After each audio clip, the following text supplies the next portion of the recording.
Welcome to Maharashtra E academy first year diploma admission 2025-26चं new update आलेलं आहे. DT Maharashtra म्हणजे director of technical education Maharashtra यांच्याकडनं अपडेट आलेलं आहे. त्या अपडेटनुसार रजिस्ट्रेशनची डेट इथे एक्सटेंड करण्यात आलेली आहे. तसेच तुमचं कॅपचं शेड्यूल इथे आलेलं आहे. म्हणजे तुम्हाला इथे कॉलेजचे ऑप्शन फिलअप करावे लागतात. त्यानंतर तुमचं ॲडमिशन जिथे कन्फर्म होतं त्याचं शेड्यूलसुद्धा त्यांनी इथे दिलेलं आहे. मग असेच तुम्हाला पुढच्या येणाऱ्या व्हिडिओचे अपडेट तसेच MSBT डिप्लोमाचे न्यूज हवे असतील तर आपलं जे टेलिग्राम चॅनल आहे ते टेलिग्राम चॅनल तुम्ही जॉईन करा. त्याची लिंक तिथे डिस्क्रिप्शनमध्ये दिलेली आहे. तसेच तुम्हाला MSBTचा सिलेबस, लास्ट इयरचे क्वेश्चन पेपर अँड सोल्युशन आणि सब्जेक्टचे कोर्सेस हवे असतील तर आपलं जे ॲप्लिकेशन आहे महाराष्ट्र ई अकॅडमी ते ॲप्लिकेशन डाउनलोड करा. त्याची लिंकसुद्धा तिथे डिस्क्रिप्शनमध्ये आहे. आणि तसेच तुम्हाला डायरेक्टली माझ्याशी कम्युनिकेट करायचं असेल तर डिस्क्रिप्शनमध्ये व्हॉट्सअप कम्युनिटीची लिंकसुद्धा दिलेली आहे. त्या लिंक तुम्ही डायरेक्टली माझ्याशी कम्युनिकेट करू शकता. बघा आता न्यू अपडेटेड शेड्यूल समजून घेऊ. बघा फर्स्ट इयर डिप्लोमा इंजिनिअरिंग 2025-26चं बघा तुमचं ऑनलाईन रजिस्ट्रेशन ॲप्लिकेशन त्याची डेट वाढलेली आहे. ती आहे 30/7/2025. त्यानंतर डॉक्युमेंट व्हेरिफिकेशन अँड कन्फर्मेशन 30/7/2025. त्यानंतर तुमची प्रोव्हिजनल मेरिट लिस्ट डिस्प्ले होईल. म्हणजे तुमच्या पर्सेंटेजनुसार तुमचा रँक किती डिस्प्ले होईल 2/7/2025ला, पण तो प्रोव्हिजनल आहे. त्यानंतर तुम्हाला इथे सबमिशन ऑफ ग्रीव्हन्स दिलेला आहे. सबमिशन ऑफ ग्रीव्हन्समध्ये तुम्ही तुमचा फॉर्म तिथे अपडेट करू शकता. तो जो पिरियड आहे 3/7/2025 ते 5/7/2025.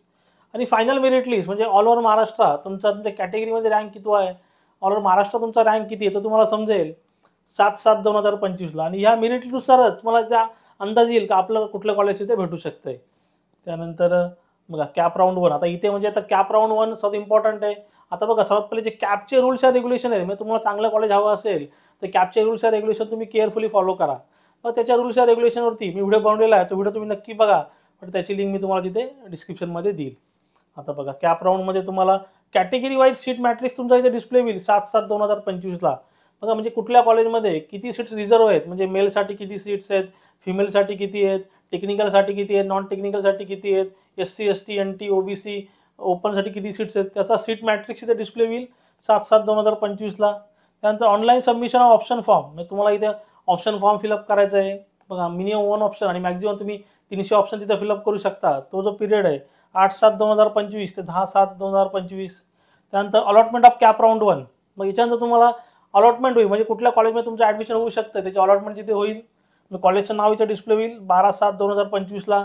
बघा याच्यामध्ये सर्वात महत्त्वाचा तुमचा रोल असेल तो कॅप राऊंडचे रूल्स अँड रेग्युलेशनचा असेल. तर तुम्ही केअरफुली समजून घ्या तर तुम्हाला चांगलं कॉलेज हवं असेल तर. त्यानंतर ॲक्सेप्टिंग ऑफर सीट.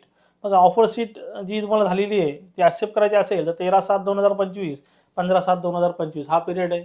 तुम्हाला नेक्स्ट राऊंडला जायचं असेल तर काय करावं लागेल, त्यासाठी हे रूल्स अँड रेग्युलेशन महत्त्वाचे आहेत. मग आता याच्यामध्ये काही डाऊट असेल तुम्ही जरूर मला कमेंटमध्ये विचारू शकता. आणि मी सांगितलेलं समजलं असेल तर चॅनलला लाईक शेअर सबस्क्राईब करा. साईडला जे बेल आयकॉन बटन आहे ते प्रेस करा, म्हणजे माझ्या पुढच्या येणाऱ्या व्हिडिओची नोटिफिकेशन तुम्हाला सर्वात पहिले भेटेल. थँक्यू.